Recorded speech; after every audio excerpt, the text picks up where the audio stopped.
Hi, it's Jarrod from Strongroots Farm. Welcome back to the channel. Here at our farm, at our small farm, homestead if you will, we've created a life that we really don't, or at least I don't, want to go to vacation from. I want to stay here pretty much all the time. In fact, I would rather take my vacation from work and clean out our barns or build something around here or use it to just mess around and make our place better. But at the same time, I grew up in this lifestyle, and I know my kids, are, but my wife did not. And I know what it's like to never go on a vacation. I never really left where I was unless it was with the FFA or until I went to the service. And I really didn't want my kids to necessarily experience all that I did. I think it's good for them to get away and see some things, to experience our country, this great country that we live in, to see an ocean before they're 20 years old. So this week, we get to go on vacation. And so that's what we're gonna talk about. How do you prepare? We've got animals. We've got the chickens and the pigs and the cattle. We've got the whole farm going. Everything kind of continues to need work.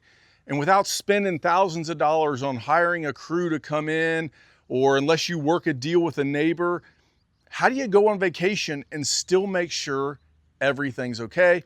That's what we're going to talk about today. I'm just going to take you through what we're doing, and I'll tell you about the guy that we've hired to work and what it's costing me to leave on vacation for a week and what I'm leaving for him to do. He's not a farmer. Stick around, I'll show you it all.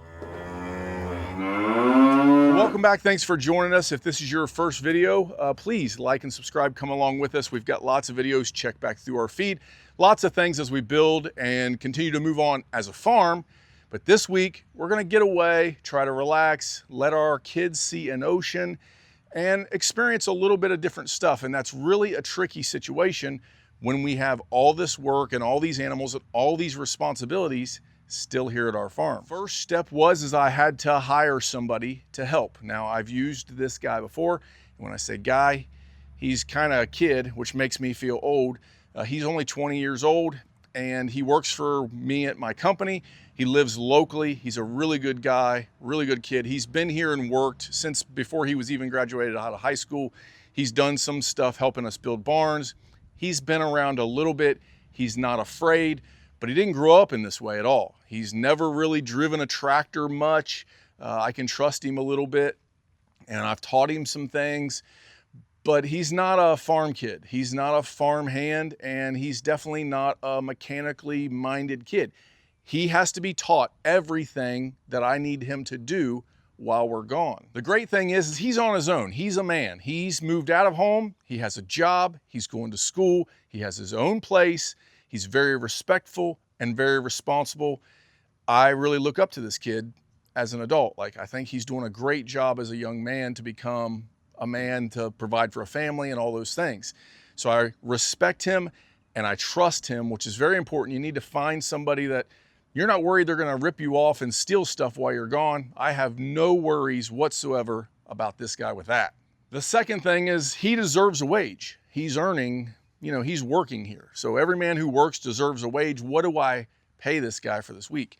Well, you'll see here as we walk around and I show you what we've done to minimize his tasks and to kind of make them what we would call in the manufacturing world idiot-proof, or poke-yoke them, basically so he can't make mistakes. How do we set it up so that there's no mistakes? He doesn't feed the wrong feed somewhere. He doesn't forget something and something go without water. So we've set all this up.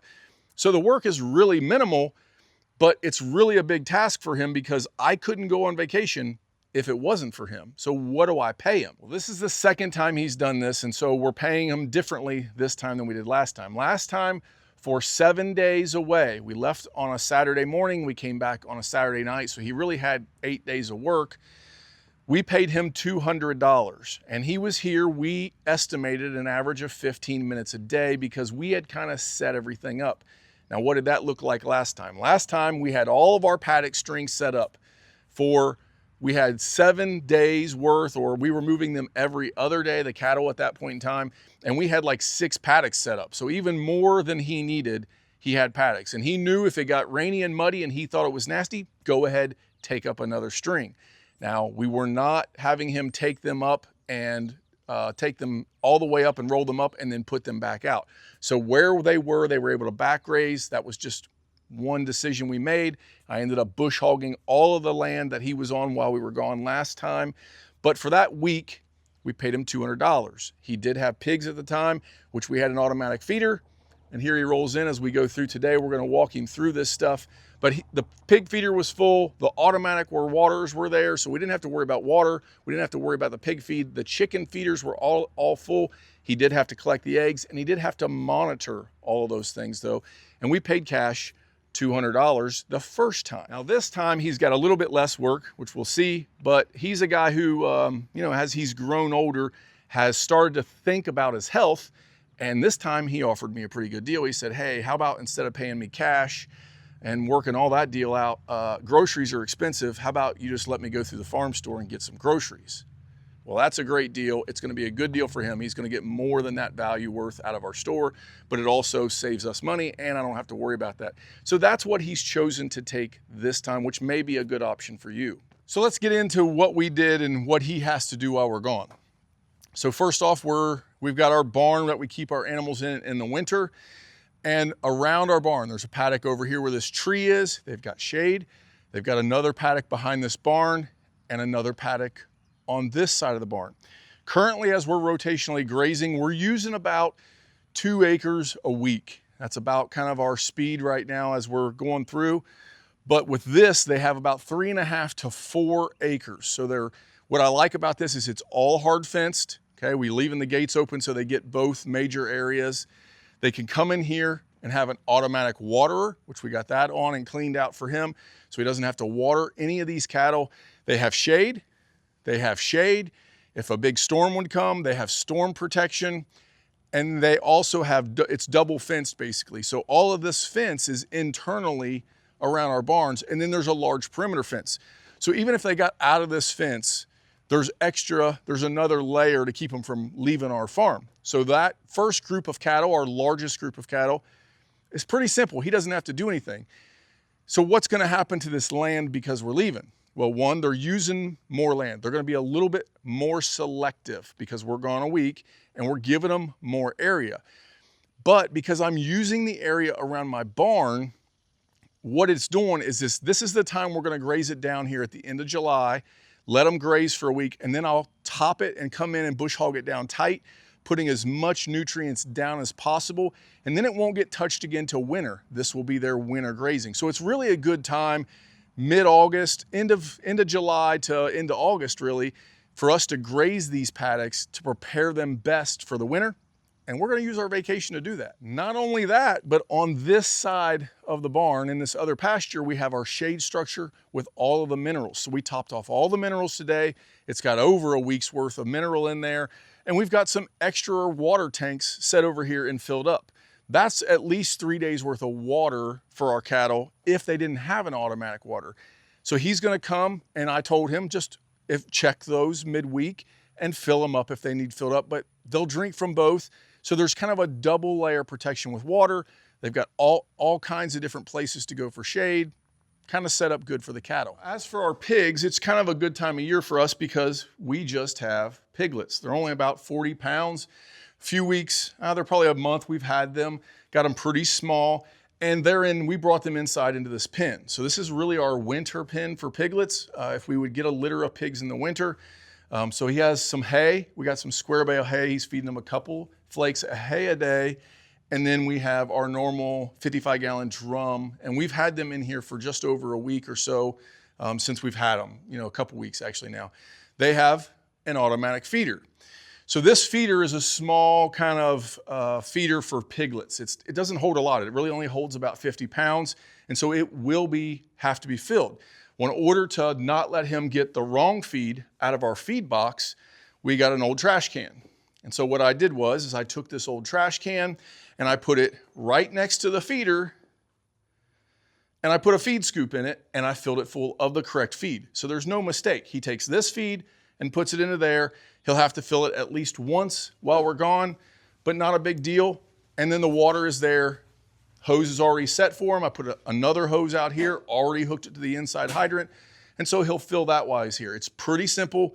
He can't pick the wrong feed. As for our chickens are in our mobile coop, which you see out here.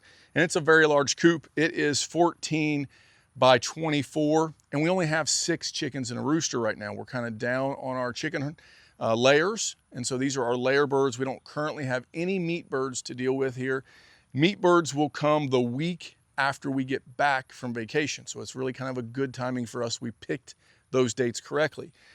Automatic feeders, automatic waters, topped off. Now those birds, there's feed. I took an extra bag of feed out and put it in a container out there so he doesn't have to haul feed or water out there. It's already out there. He just has to check them and perhaps put a little bit more feed in with them. They have an automatic solar door. They can go in at night. They're going to be protected. And we put them on this lush grass that these cattle are in. And with the cattle being around that chicken coop, it does give us an extra layer of protection from predators. But that chicken coop is so kind of bulletproof, we've never lost anything to predators because it's so well built. Luckily, the guy we've got coming working is a kind of a health nut guy as well. He likes, he's eating healthy and he eats a lot of eggs. So another advantage for him coming and checking on our chickens is we're giving him all the eggs he collects. So he'll come every other day, maybe every third day, which is a long time typically. We're out there every day collecting eggs, but the chickens will be fine. They don't peck their eggs. We've let them go every other day as we're collecting at times. But he'll go out, he'll collect the eggs. We put in the barn where he's gonna go to get the gator a stack of empty egg cartons. So he doesn't have to worry about that. He takes the egg cartons out, he goes and gets the eggs, and there you go, there's part of your payment. You can collect the eggs while you're there, check on our chickens. Now we're not going off grid or anything here. We're gonna have access to our cell phones where we are gonna be at vacation. So he has that number obviously, and he can call us if he ever needs anything, but there are some other things that I did to prepare. Now, he is aware of the fence charger, which is right there at this little building. He's used this before, how to turn it off, how to turn it back on. There's a light on it, how to check the light, all those things. But in this situation, if he forgets that, we're hard fenced in on every animal. So nothing can get out if he would happen to leave the charger off. But he doesn't even have to turn it off to do any of these chores, so he shouldn't touch it. The other thing that we have done is we have contacted the guy that I bale hay with that also has a farm. He's busy. I didn't want to give this responsibility to him. It's a big ask. He's running his own business and running his own farm, but he is aware that we're gone. He drives by here every day, and he has the phone number of this guy, and this guy has the phone number of my farmer friend. So we have a backup. If something would go wrong and he doesn't know what to do, or he calls us and it's something I can't fix over the phone, I can call my buddy JD. JD comes down, he has experience on a farm, and so we have a backup to our backup. So what are some of the things we kind of need to worry about as we're gone on vacation? What's the worst? I always think about what's the worst thing that can happen? Well, one, what would happen if water was out? Like the city water, because we feed everything or drink everything, I guess, from city water. So if there was a big water main break and we had no water, what would happen? Well, that's why we have those extra containers, okay? So containers that will hold up to 2 or 3 days worth of water is a big advantage for us. If the water main would happen to break and the automatic waters would shut off, he has those troughs full. So he knows he can get a couple days there. If we go 3 days without water, which has never happened around this area since I've been alive, we do have a water trailer. I would then call JD and he could haul in some water for us and get our animals watered. But everything is full. All the animals are on automatic water.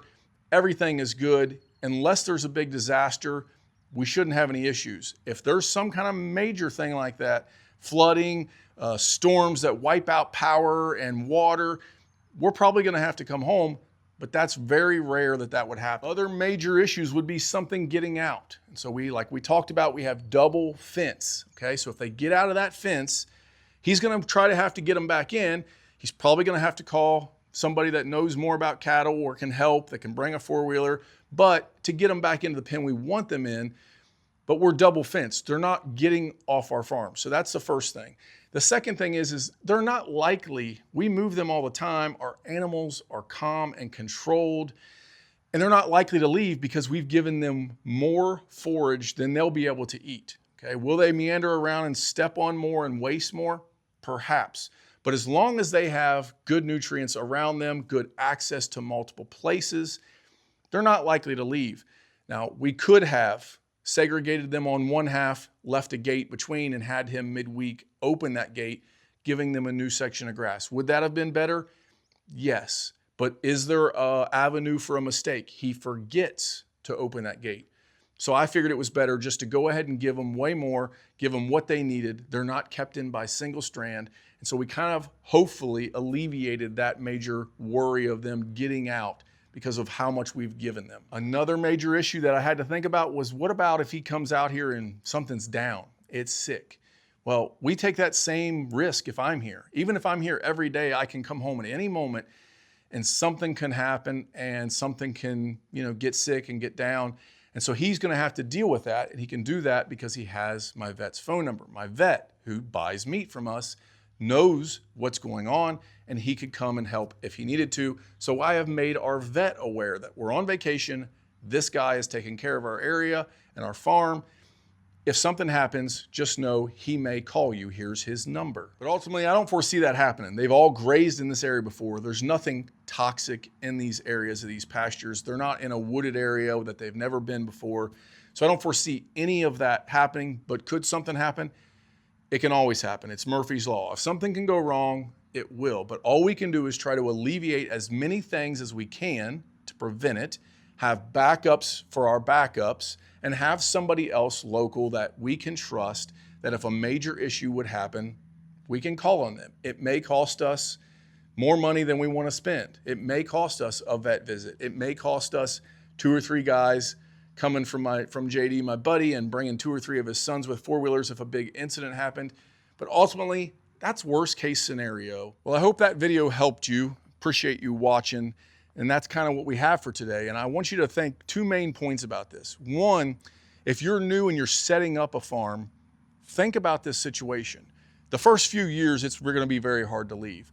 But you're going to want to set your farm up in a manner or a way that you could leave if you want to. What if you needed to go out of town for a few days? So think about that ahead of time in the way that you set your fence structure up, your barn structure, your water structure up. If you're having to carry water or something every day, it's near impossible to ever leave your farm. So kind of think about that. It doesn't have to be done year one, but as you're building, as you're doing things, this is something that you should think about as your farm structure, as you're putting it together. The second thing you should think about is how can we alleviate issues as we leave, like we did here. What would you do? Even if you're not planning on leaving next week, think ahead. What would we do? Do we need to change something on our farm so we could leave if we want? Because I'm telling you, even though I could spend my whole life here and never leave, it is good to get away as a family. You can overwork yourself on a farm or a homestead. It is good to be able to breathe and not have to think about it for a few days, to recharge, if you will, recoup, and to just have a good time as a family. Don't let the farm ruin or run your family, right? You manage the farm, you run the farm. Don't let it run your family.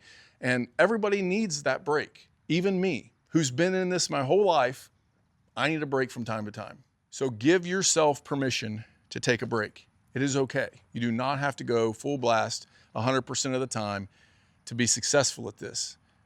Do you have to do it quite often? Yes. Do you have to stay disciplined? Yes. Can you go away all the time?